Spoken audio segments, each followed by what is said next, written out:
আমাদের পরিবেশের মধ্যে বিভিন্ন ধরনের টক্সিক কম্পাউন্ড রয়েছে, যেমন pesticide, insecticide, metals, heavy metals, toxic metals. এই ধরনের টক্সিক কম্পাউন্ডগুলো পরিবেশের ফুড চেনের মধ্যে বিভিন্নভাবে মুভমেন্ট করে এবং তার উপর ক্ষতিকর প্রভাব ফেলে। এরকমই কিছু টক্সিক কম্পাউন্ড নিয়ে আজকে আমি আলোচনা করব। প্রথমে যে টক্সিক কম্পাউন্ডের আমি আজকে আলোচনা করব সেটা হলো একটা অর্গানোক্লোরিন insecticide which name is DDT. DDT is chemically stable, highly insoluble in water but soluble in body fat and is consequently very persistent in biological system and also environment. এরপর দেখে নেব এই DDT ফুড চেনের মধ্যে কিভাবে movement করে। ধরে নেওয়া যাক এটা একটা ওয়াটার ইকোসিস্টেম বা পন্ড ইকোসিস্টেম। এই জলের মধ্যে যে অ্যামাউন্টের ডিডিটি রয়েছে সেটা যেভাবেই আসুক না কেন, সেই জলের মধ্যে কিছু অ্যামাউন্টের বা কিছু কনসেন্ট্রেশনের ডিডিটি রয়েছে। সাপোজ সেটা হচ্ছে 3 ppd তার কনসেন্ট্রেশন। এরপর আমরা জানি জলের মধ্যে বিভিন্ন ধরনের মাইক্রো অর্গানিজম থাকে, আর তার মধ্যেই অ্যানিম্যাল যে অর্গানিজমগুলো তাকে আমরা বলে থাকি জু প্ল্যাঙ্কটন, যেগুলো আমরা খালি চোখে দেখতে পাই না, কিন্তু মাইক্রোস্কোপের তলায় রাখলে আমরা কিন্তু সেই জু প্ল্যাঙ্কটনগুলো ভিজিবল, মানে আমরা খালি চোখে দেখতে পাই না, কিন্তু মাইক্রোস্কোপের তলায় রাখলে সেই জু প্ল্যাঙ্কটনগুলোকে আমরা কিন্তু দেখতে পাই। এরপর সেই জু প্ল্যাঙ্কটনগুলো যখন জলে থাকে, সেই জল থেকে সেই ডিডিটিগুলো তার শরীরে ইনটেক হচ্ছে এবং তার শরীরের যে বডি ফ্যাট সেখানে গিয়ে ডিডিটিগুলো জমা হচ্ছে এবং তখন তার কনসেন্ট্রেশন হচ্ছে 3 ppd থেকে 0.04 ppm। এরপর কি হচ্ছে, জলের মধ্যে যে ছোট ছোট ফিশগুলো রয়েছে সেই ছোট ছোট ফিশগুলো জু প্ল্যাঙ্কটনকে খাদ্য হিসেবে গ্রহণ করে এবং যখন তারা এই খাদ্য হিসেবে গ্রহণ করছে এই জু প্ল্যাঙ্কটনগুলোকে, সেই ডিডিটি স্মল ফিশের শরীরে চলে আসছে এবং তার কনসেন্ট্রেশন কিন্তু আগের থেকে আরও বেড়ে যাচ্ছে এবং বেড়ে গিয়ে হচ্ছে 0.5 ppm। আবার ওই স্মল ফিশগুলোকে যখন বিভিন্ন ধরনের লার্জ ফিশ ইনটেক করছে খাদ্য হিসেবে, তখন তার শরীরেও কিন্তু ডিডিটি চলে আসছে এবং তার কনসেন্ট্রেশন আবার আগের তুলনায় বেড়ে যাচ্ছে এবং তখন তার কনসেন্ট্রেশন হচ্ছে 2 ppm। এরপর কি হচ্ছে, বাইরের যে বড় বড় পাখিরা তারা কিন্তু জলে নামে, জল থেকে তারা মাছ ধরে খাদ্য হিসেবে গ্রহণ করার জন্য এবং সেই ডিডিটি যুক্ত হায়ার কনসেন্ট্রেশন যুক্ত যে লার্জ ফিশগুলোকে এই ধরনের বড় বার্ড যখন খাদ্য হিসেবে গ্রহণ করছে তখন তাদের শরীরেও কিন্তু ডিডিটি চলে আসছে এবং তখন তার কনসেন্ট্রেশন হচ্ছে 25 ppm। তার মানে জলের মধ্যে ছিল 3 ppt এবং সেখান থেকে বেড়ে গিয়ে হচ্ছে যখন একটা স্থলভূমির বা বাতাসে যারা বড় বড় পাখিগুলো রয়েছে, চিল, শকুন, বাজ বা আরও অন্যান্য যে বড় বড় পাখিগুলো রয়েছে, বক, তারা যখন এই হায়ার কনসেন্ট্রেশন যুক্ত ডিডিটি যুক্ত মাছ যখন খাদ্য হিসেবে গ্রহণ করছে তখন তাদের শরীরে কিন্তু ডিডিটির পরিমাণ অনেক বেশি বেড়ে যাচ্ছে। তো এইভাবে একটা অর্গানোক্লোরিন ইনসেকটিসাইড যার নাম হচ্ছে ডিডিটি, সেটা কিন্তু একটা টোটাল ফুড চেন, যেটা একটা পন্ড ইকোসিস্টেম থেকে ল্যান্ড ইকোসিস্টেম টোটাল কিন্তু একটা ফুড চেনের মধ্যে কিন্তু মুভমেন্ট করছে। এবার আমরা দেখে নেব এই ডিডিটির ক্ষতিকর প্রভাব কী কী। প্রথমেই দেখব যেটা হচ্ছে আমাদের ব্লাড লেভেল। ইঁদুরের মধ্যে যে ব্লাড লেভেল থাকে সেটা কিন্তু ইনক্রিজ করছে এই ডিডিটির টক্সিসিটির জন্য।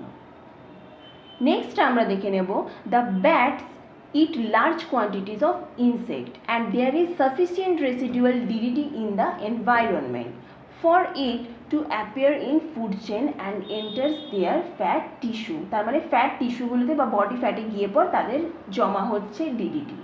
When the bats go on mass long distance migration, they start to mobilize this fat. তারা ফ্যাটটাকে ইউটিলাইজ করতে স্টার্ট করে এবং তাদের শরীরে ব্লাড লেভেলে ডিডিটির পরিমাণ কিন্তু বেড়ে যেতে থাকে until they become sufficient to cause toxicity and death.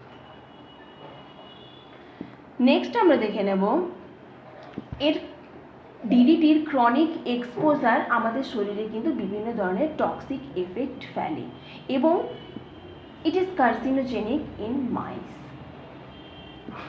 Next, chronic exposure of DDT that cause the hormonal imbalance seen in birds.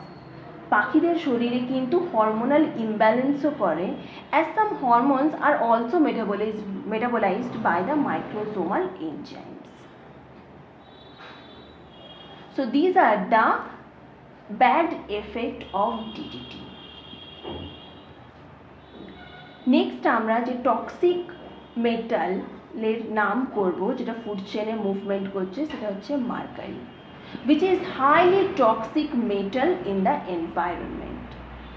Exposure to mercury used to be mainly an occupational hazard rather than environmental one, but more recently mercury has also become an environmental pollutant. Next দেখে নেব এখানে movement of mercury হবে, movement of DDT হবে না। তো mercury কিভাবে food চেনে transport হয় বা মার্কারি কিভাবে ফুড চেনে মুভমেন্ট করে। তো সাপোজ এটা একটা ধরে নেওয়া যাক এটা একটা পন্ড ইকোসিস্টেম। সেই পন্ড ইকোসিস্টেমের মধ্যে কিন্তু বিভিন্ন ধরনের প্ল্যাঙ্কটন থাকে, যে প্ল্যাঙ্কটনগুলো বললাম খালি চোখে দেখা যায় না, কিন্তু সেই পুকুরের জল যদি আমরা মাইক্রোস্কোপের তলায় রাখি তাহলেও বিভিন্ন ধরনের প্ল্যাঙ্কটন রয়েছে। সেই প্ল্যাঙ্কটনের মধ্যে সেটা হচ্ছে ফাইটোপ্ল্যাঙ্কটনও হতে পারে, সেটা হচ্ছে জুপ্ল্যাঙ্কটনও হতে পারে। তো একটা পুকুর বা একটা লেক বা একটা পন্ড ইকোসিস্টেম বা বিভিন্ন যে ওয়াটার বডিগুলো থাকে সেখানে মার্কারি কিন্তু থাকে, ঠিক আছে। এটা যে পারপাসেই বা যেখান থেকেই মার্কারিটা আসুক না কেন, একটা ওয়াটার বা পন্ড ইকোসিস্টেমের মধ্যে কিন্তু ট্রেস অ্যামাউন্টের মার্কারি থাকে। এই ট্রেস অ্যামাউন্টের মার্কারিগুলো কিন্তু যে ফাইটোপ্ল্যাঙ্কটন থাকবে তাদের বডিতে গিয়ে পর কিন্তু জমা হচ্ছে। এবার যে জুপ্ল্যাঙ্কটনগুলো থাকবে সেই জুপ্ল্যাঙ্কটনগুলো যখন কিন্তু ফাইটোপ্ল্যাঙ্কটনকে খাবে তখন জুপ্ল্যাঙ্কটনের শরীরে কিন্তু সেই মার্কারিটা পৌঁছে যাবে। আবার বিভিন্ন ধরনের যে জুপ্ল্যাঙ্কটনগুলো থাকে সেই জুপ্ল্যাঙ্কটনগুলোকে যখন স্মল ফিশরা খাদ্য হিসেবে গ্রহণ করবে সেই মার্কারি কিন্তু তখন তার শরীরে চলে আসবে এবং মার্কারির যে কনসেন্ট্রেশন সেটা আগের তুলনায় বেড়ে যাবে। ঠিক সেরকমভাবে স্মল ফিশকে যখন লার্জার ফিশ খাবে তখন তার শরীরেও মার্কারি আসবে এবং মার্কারির অ্যামাউন্ট কিন্তু আগের তুলনায় বেড়ে যাবে। এবং পন্ড ইকোসিস্টেমের মধ্যে যে সবথেকে লার্জেস্ট যে ফিশ থাকবে সেই ট্রফিক লেভেলের যেটা একদম হাইয়েস্ট যে প্রাণীটা থাকবে সেই যখন তার থেকে ছোট ফিশকে খাবে তখন তার শরীরেও মার্কারি আসবে এবং তখন তার শরীরে মার্কারির কনসেন্ট্রেশন কিন্তু সব থেকে হাইয়েস্ট হবে। সিমিলারভাবে আমি যেমন ডিডিটি তোমাদেরকে এক্সপ্লেন করেছিলাম ঠিক সেরকমভাবে কিন্তু মার্কারির ক্ষেত্রেও সেম হবে। তার মানে জলের মধ্যে যে পরিমাণ ট্রেস অ্যামাউন্টের মার্কারি ছিল কিন্তু লাস্ট ট্রপিক লেভেলে যে ফিশটা রয়েছে তার শরীরে যখন মার্কারি নিয়ে আমরা টেস্ট করবো বা যদি আমরা এক্সপেরিমেন্ট করি তাহলে দেখা যাবে জলে যে পরিমাণ মার্কারি ছিল তার থেকে কয়েক গুণ বেশি মার্কারি কিন্তু ট্রপিক লেভেলের হাইয়েস্টে যে বসে রয়েছে বা যে হাইয়েস্টে রয়েছে সেই লার্জেস্ট ফিশের শরীরে মার্কারির অ্যামাউন্ট বা মার্কারির কনসেন্ট্রেশন সব থেকে কিন্তু বেশি। তো এইভাবে ডিডিটির মতোই কিন্তু মার্কারি একটা নির্দিষ্ট ফুড চেইনের মধ্যে কিন্তু মুভমেন্ট করতে থাকে। এরপর দেখে নেব এখানেও এফেক্ট অফ ডিডিটি হবে না, এখানে এফেক্ট অফ মার্কারি হবে। আমার এখানে টাইপিংয়ের প্রবলেম কিছু হয়েছে তার জন্য এক্সট্রিমলি সরি। এখানে ডিডিটি হবে না, এখানে ডিডিটির জায়গায় হবে মার্কারি, এফেক্ট অফ মার্কারি। তো দেখে নিই মার্কারি কী কী এফেক্ট আমাদের শরীরের উপর পড়ে। Mercury contamination causes a wide range of symptoms in organism. বিভিন্ন ধরনের যে অর্গানিজম রয়েছে তাদের ক্ষেত্রে কিন্তু মার্কারির যে এই কন্টামিনেশন সেটা কিন্তু ক্ষতিকর প্রভাব ফেলে। কী কী ফেলে? কিডনিকে অ্যাফেক্ট করে, নিউরোলজিক্যাল যে ডিসঅর্ডার সেগুলো দেখা যায়, বিহেভিয়ারিয়াল ডিসঅর্ডার বা বিহেভিয়ারিয়াল চেঞ্জেস দেখা যায়, আবার তাদের কিন্তু মৃত্যুর হারও বেড়ে যায় এই মার্কারির টক্সিসিটির ফলে বা মার্কারির কন্টামিনেশনের ফলে। যদি মার্কারির কন্টামিনেশন ওয়াটারের মধ্যে বেশি হয় তাহলে আমরা অনেক সময় দেখি কি পুকুরের মধ্যে বা পন্ড ইকোসিস্টেমের মধ্যে কিন্তু যে মাছগুলো রয়েছে সেগুলো মারা যায়। ঠিক আছে, ছোটো ছোটো যে ফিশগুলো রয়েছে সেগুলো মারা যায়, যে ফাইটোপ্ল্যাঙ্কটনগুলো তাদের সঠিক মতো গ্রোথ হয় না। তো এই ধরনের বিভিন্ন মার্কারি কন্টামিনেশন দেখা যায়, কিন্তু আমাদের বিভিন্ন ধরনের এফেক্ট দেখা যায় মার্কারি কন্টামিনেশনের ফলে। নেক্সট দেখে নেব যে আমাদের মার্কারি কন্টামিনেশন বা মার্কারি টক্সিসিটি আমাদের মানুষের শরীরে কী কী ক্ষতিকর প্রভাব ফেলে। ইম্পেয়ার্ড গ্রোথ অ্যান্ড রিপ্রোডাকশন ক্ষমতা, রিপ্রোডাকশন যে ক্ষমতা আমাদের কিন্তু সেটা কমিয়ে দেয়। নিউরোলজিক্যাল ড্যামেজ করে, কিডনি ড্যামেজ করে, লাং ড্যামেজ করে, আবার আমাদের যে ওয়েট লস সেটাকেও কিন্তু আমাদের করে মানুষের শরীরে। এই ধরনের ব্যাড এফেক্টগুলো মার্কারি টক্সিসিটি বা মার্কারি কন্টামিনেশনের ফলে আমরা দেখে থাকি। নেক্সট আমরা তিনটে টার্মিনোলজির সাথে একটু পরিচিত হব, that is bio accumulation, bio concentration and bio magnification. Suppose এখানে কিছু স্মল ইন্ডাস্ট্রি রয়েছে, যে স্মল ইন্ডাস্ট্রিগুলো মার্কারি রিলিজ করে, ঠিক আছে। আবার ভলক্যানিক ইরাপশনের ফলেও কিন্তু আমরা জানি যে মার্কারি রিলিজ হয়। এই মার্কারি বিভিন্ন কারণে রিলিজ হয়ে যখন আমাদের পুকুর বা কোনো পন্ড ইকোসিস্টেম বা রিভার বা কোনো লেক ইকোসিস্টেমে পড়ে, তখন সেই জলের মধ্যে বা ওয়াটারের মধ্যে মার্কারি ডিজলভ হয়। সেটা ট্রেস অ্যামাউন্টের হতে পারে বা তার থেকে বেশি অ্যামাউন্টের হতে পারে। এবং সেই জলের মধ্যে বিভিন্ন ধরনের জুপ্ল্যাঙ্কটন রয়েছে, সেই জুপ্ল্যাঙ্কটনগুলোর শরীরেও কিন্তু মার্কারি চলে আসছে। এবং সেই জুপ্ল্যাঙ্কটনগুলোকে স্মল ফিশ খাচ্ছে, স্মল ফিশ থেকে তার থেকে লার্জ ফিশ, এবং লার্জ ফিশকে খাচ্ছে তার থেকে লার্জার ফিশ। তো এই যে বিভিন্ন শ্রেণীর যে প্রাণীগুলো রয়েছে, জুপ্ল্যাঙ্কটন, তারপরে স্মল ফিশ, লার্জার ফিশ, তো এই যে বিভিন্ন ধরনের প্রাণীগুলো তাদের শরীরের ক্ষমতা অনুযায়ী যে অ্যামাউন্টের মার্কারি অ্যাকুমুলেট করছে জল থেকে বা ফিশের মাধ্যমে, এই পদ্ধতিকে বলবো আমরা বায়ো অ্যাকুমুলেশন। এখানে মার্কারির জায়গায় অন্য আরও কোনো টক্সিক মেটালসও হতে পারে। যখন তারা বিভিন্ন ধরনের টক্সিক কম্পাউন্ডগুলোকে অ্যাকুমুলেট করছে জলের মাধ্যমে বা ফিশের মাধ্যমে, তখন তাকে আমরা বলবো বায়ো অ্যাকুমুলেশন। এরপর জলের মধ্যে যে অ্যামাউন্টের এই ভলক্যানিক ইরাপশন বা এই কোল প্ল্যান্ট, যে স্মল লার্জ ইন্ডাস্ট্রিগুলো রয়েছে, সেখান থেকে যে মার্কারি যে কনসেন্ট্রেশনের এসে জলে জমা হয়েছিল, সেটা আস্তে আস্তে zooplankton, small fish, large fish থেকে লার্জার ফিশের শরীরে কিন্তু মার্কারির অ্যামাউন্ট কিন্তু অনেক বেশি হবে। যে অ্যামাউন্টের যে কনসেন্ট্রেশনের মার্কারি এসে ডিজলভ হয়েছিল তার থেকে অনেক অ্যামাউন্ট যদি বেড়ে যাবে কনসেন্ট্রেশনের মার্কারি, যদি আমরা লাস্ট যে ট্রপিক লেভেলে রয়েছে তার শরীরে যদি দেখি কত পরিমাণে মার্কারি সে ইনজেক্ট করলো। তো এই যে কনসেন্ট্রেশনগুলো ক্রমশ বৃদ্ধি পাচ্ছে, যেটা জলে ছিল যে কনসেন্ট্রেশন তার থেকে জুপ্ল্যাঙ্কটন থেকে কনসেন্ট্রেশন বাড়ছে, তারপরে স্মল ফিশের শরীরে কনসেন্ট্রেশন বাড়ছে, তারপরে তার থেকে লার্জ ফিশ এবং তার থেকে লার্জার ফিশে শরীরে কনসেন্ট্রেশন বা মার্কারির যে কনসেন্ট্রেশন সেটা অনেক বেশি বৃদ্ধি পাচ্ছে।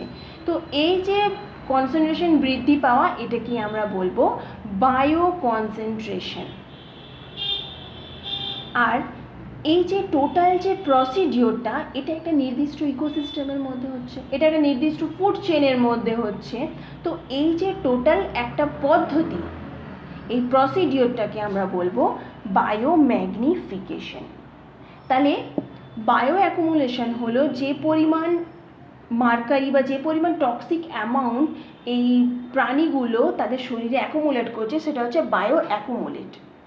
যে কনসেন্ট্রেশন তাদের শরীরে পাওয়া যাচ্ছে একটা ফুড চেন থেকে একটা লেভেল থেকে আরেকটা লেভেল, সেটা কনসেন্ট্রেশনের পরিমাণ বৃদ্ধি পাচ্ছে, একে আমরা বলবো বায়ো কনসেন্ট্রেশন।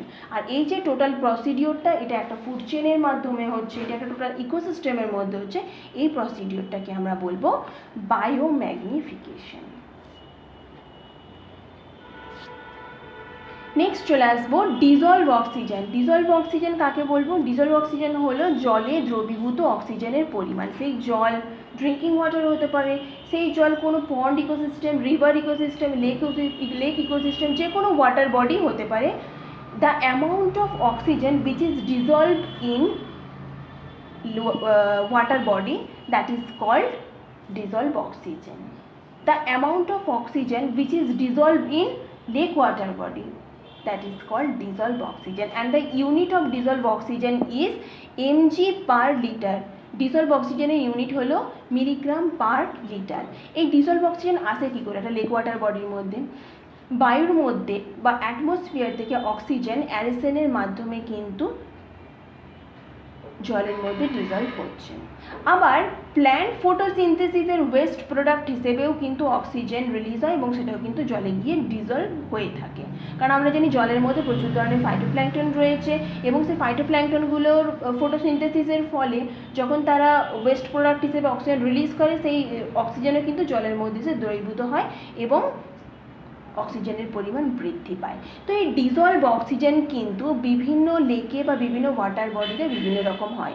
কোনো জলের যদি কোনো ওয়াটার বডি বা কোনো লেক বা কোনো পন্ড বা কোনো রিভার ইকোসিস্টেমের যদি পলিউশনের পরিমাণ যদি কম হয়, সেই জলটা যদি পিউরিফাইড হয়, পিওর হয়, তাহলে কিন্তু সেখানে ডিজলভ অক্সিজেনের পরিমাণ অনেক বেশি থাকে। কিন্তু যদি জলে পলিউটেন্টের পরিমাণ অনেক বেশি থাকে, কোনো যদি ওয়েস্ট মেটেরিয়াল এসে সেই বডিতে ওয়াটার বডিতে এসে মিশছে, সেখানে কিন্তু পলিউশনের পরিমাণ অনেক বেশি বৃদ্ধি পাবে এবং জলের ডিজলভ অক্সিজেনের পরিমাণ তার সাথে সাথে কিন্তু কমে যেতে থাকে। সাধারণত 5 মিলিগ্রাম 5 mg পার লিটার এর কম যদি জলে ডিজলভ অক্সিজেন থাকে, তাহলে কিন্তু ফিশরা সারভাইভ করতে পারে না। তাদের অক্সিজেন ক্ষমতা যদি 5-এর কম, তাদের অক্সিজেন নিতে কম অসুবিধে হয়, তারা স্ট্রেস ফিল করে যদি জলের মধ্যে দ্রবীভূত অক্সিজেনের পরিমাণ 5 mg পার লিটারের তুলনায় যদি কম থাকে। মিনিমাম 5 বা তার বেশি থাকলে সেখানে সেই পন্ড বা সেই লেক ওয়াটার বডিতে কিন্তু একটা হেলদি ওয়াটার বডি হিসেবে মানা হয় বা ধরা হয়। এই গেল ডিসলভ অক্সিজেনের বেসিক কনসেপ্ট। নেক্সট দেখে নেব বিওডি এবং সিওডি। বিওডি বলতে আমরা যেটা বুঝি সেটা হচ্ছে the full form of BOD is biological oxygen demand, অনেক সময় বায়োকেমিক্যাল অক্সিজেন ডিমান্ডও বলা হয়ে থাকে। A measurement of consumed oxygen by aquatic microorganism to decompose or oxidize organic matter. তার মানে জলের মধ্যে যে মাইক্রো অর্গানিজমগুলো থাকে সেগুলো ডিকম্পোজ হওয়ার জন্য বা অক্সিডাইজ হওয়ার জন্য অর্গানিক ম্যাটারকে অক্সিডাইজ করার জন্য যে পরিমাণ অক্সিজেনের প্রয়োজন হয় বা যে পরিমাণ অক্সিজেন তারা গ্রহণ করে থাকে নিজেদেরকে ডিকম্পোজ করার জন্য, তাকে আমরা বলে থাকি বিওডি। আর সিওডি হলো the requirement of dissolved oxygen for the oxidation of organic and inorganic constituent both. Organic এবং ইনঅর্গানিক যে মেটেরিয়ালসগুলো থাকবে বা কনস্টিটিউয়েন্টস থাকবে সেগুলোকে অক্সিডাইজড করার জন্য যে পরিমাণ ডিজলভ অক্সিজেনের প্রয়োজন হয় সেটাই হলো COD. In case of BOD, the breakdown of organic matter done by aerobic organism, and in case of COD, organic matter is done by the breakdown by the chemical reagents. BOD এর ক্ষেত্রে কিন্তু organic ম্যাটারের যে breakdown হবে সেটা কিন্তু পুরোপুরি হয় না, কিন্তু সিওডির ক্ষেত্রে অর্গানিক আর ইনঅর্গানিক যে অক্সিডাইজড হবে সেটা কিন্তু পুরোপুরিভাবে সম্পূর্ণ হয়। বিওডির ক্ষেত্রে শুধু কিন্তু অর্গানিক ম্যাটারই কিন্তু অক্সিডাইজ হচ্ছে, আর সিওডির ক্ষেত্রে both organic and inorganic materials বা কনস্টিটিউয়েন্টস বা ম্যাটার অক্সিডাইজড হয়ে থাকে। টোটাল বিওডি কমপ্লিট হতে 5 দিন সময় লাগে, কিন্তু সিওডি কমপ্লিট হতে জাস্ট কয়েক ঘন্টা লাগে। বিওডির ভ্যালু খুব কম, কিন্তু সিওডি কিন্তু the value of COD is higher than BOD. তার মানে সিওডির ভ্যালু কিন্তু অনেক বেশি, 250, 350, 300 এই ধরনের কিন্তু, বা আরও তার থেকেও বেশি কিন্তু সিওডির ভ্যালু হয়ে থাকে। টপিকগুলো তোমাদের সাথে আলোচনা করলাম, তোমরা আশা করছি তোমরা সেটা বুঝতে পেরেছো। যদি কিছু বুঝতে অসুবিধে হয় তাহলে কিন্তু অবশ্যই আমাকে জানাবে। আর আজকের টপিকগুলো রিলেটেড নোটস আমি ওয়ার্ড আর পিডিএফ আকারে একটা লিঙ্ক ডেসক্রিপশন বক্সে দিয়ে দেবো, তোমরা চাইলে সেখান থেকে ডাউনলোড করে এই যে টপিকগুলো আজকে আলোচনা করলাম সেটা রিলেটেড যে নোটস সেখান থেকে ডাউনলোড করতে পারো।